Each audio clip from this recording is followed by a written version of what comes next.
Hello friends, সবাই কেমন আছো? আশা করি সবাই ভালো আছো। আজকে নতুন আরেকটা ভিডিও নিয়ে হাজির হলাম। আজকে সরাসরি রান্নাঘরে চলে আসলাম। রান্না বান্না অটোমেটিক শুরু করেই দিলাম। আসলে রান্না একটা আর্ট, এক একজনের রান্নার ধরন এক এক রকম।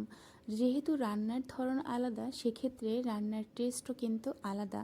তবে আমি বেসিক্যালি যেভাবে রান্না করি তোমাদের কাছে কিন্তু আমি সেভাবেই শেয়ার করি।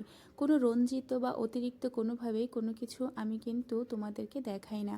যাই হোক, আজকে আমি কলমি শাক ভাজি করব। তো তার জন্য আমি এখানে কালো জিরা ফোড়ন করে নিয়ে তার মধ্যে কিছু পরিমাণে পেঁয়াজ, রসুন আর কাঁচা লঙ্কা কুচি দিয়ে ভালো করে ভেজে নিয়েছি।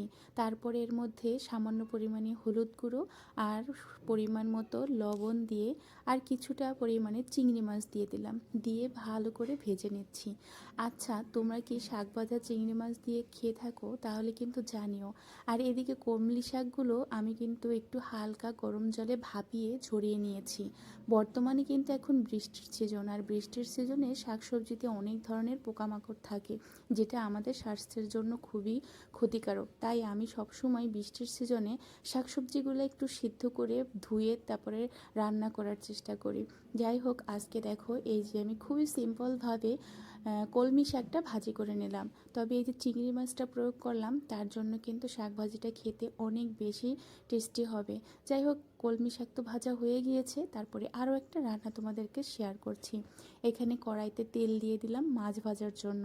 আজকে বাটা মাছ ডাঁটা দিয়ে রান্না করব। আসলে বাসায় কোনো আলু বা অন্য কোনো সবজি ছিল না, ভাবছিলাম কিভাবে কি রান্না করব। বাটা মাছ বেসিক্যালি সবসময় আমি ভাজাই খাই, তবে যেহেতু শাক ভাজি করেছি সেক্ষেত্রে মাছ ভাজি করলে সেটা আর খেতে ভালো লাগতো না, আর সবার একটু ঝোলেরও দরকার আছে। তার জন্য ভাবলাম মাছটা ডাঁটা দিয়েই আজকে ঝোল ঝোল করে রান্না করব।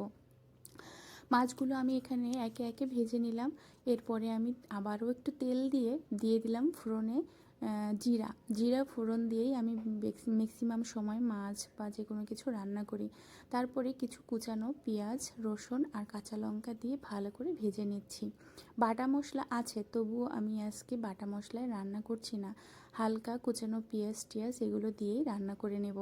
যাই হোক, সামান্য একটু কষিয়ে দিয়ে দিলাম এর মধ্যে কিছুটা পরিমাণে জল দিয়ে আর এখানে আর কিছু মশলা অ্যাড করলাম। এখানে হলুদ গুঁড়ো, মরিচের গুঁড়ো, ধনিয়া গুঁড়োর স্বাদ মতো লবণ, এগুলো দিয়ে ভালো করে মশলাটা কষিয়ে নিচ্ছি প্রথমে। তো মশলাটা কষাতে কষাতে তার মধ্যে দিয়ে দিলাম ডাঁটাগুলো একদম কচি টাটকা ছিল।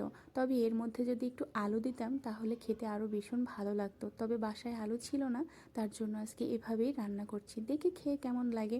যাই হোক, এদিকে কিন্তু ডাটাটাও কিন্তু কষানো হয়ে গিয়েছে। এরপরে আমি এর মধ্যে দিয়ে দিলাম একটু সর্ষে বাটা। আসলে ডাটার তরকারিতে বা ডাটা চচ্চড়িতে যদি সর্ষে বাটা, পোস্ত বাটা দিয়ে রান্না করা হয়, খেতে ভীষণ ভালো লাগে। তবে আজকে মাছ যেহেতু দিচ্ছি, তার জন্য একটু সর্ষে বাটা দিয়ে দিলাম। আর এখানে দিয়ে দিলাম সর্ষে বাটা, দিয়ে দিলাম এর মধ্যে জল। সর্ষে বাটা দিয়ে বেশি একটা কষালে সর্ষে তিতা হয়ে যায়, তাই আমি অতিরিক্ত কষাতে গেলাম না। এর মধ্যে দিয়ে দিলাম জল দিয়ে কিছুক্ষণ ফুটিয়ে এর মধ্যে ফুটন্ত ঝোলের মধ্যে দিয়ে দিলাম ভেজে রাখা মাছগুলো দিয়ে ঢাকনা দিয়ে আরও কিছুক্ষণ সময় রান্না করে নিচ্ছি। তো কিছুক্ষণ রান্না করার পরে এবার ঢাকনাটা উল্টে দিয়ে দিলাম ভেজে রাখা জিরের গুঁড়ো। যাই হোক, আজকের এই দুটো সামান্য রান্না তোমাদের কেমন লাগলো অবশ্যই কিন্তু কমেন্ট করে জানাবে। আর আমার পেজটি ফলো দিয়ে সাথে থেকো, পাশে থেকো। নতুন নতুন ভিডিও পাওয়ার জন্য অপেক্ষা করো। আজকে বিদায় নিচ্ছি, সবাই সুস্থ থেকো, ভালো থেকো, টাটা।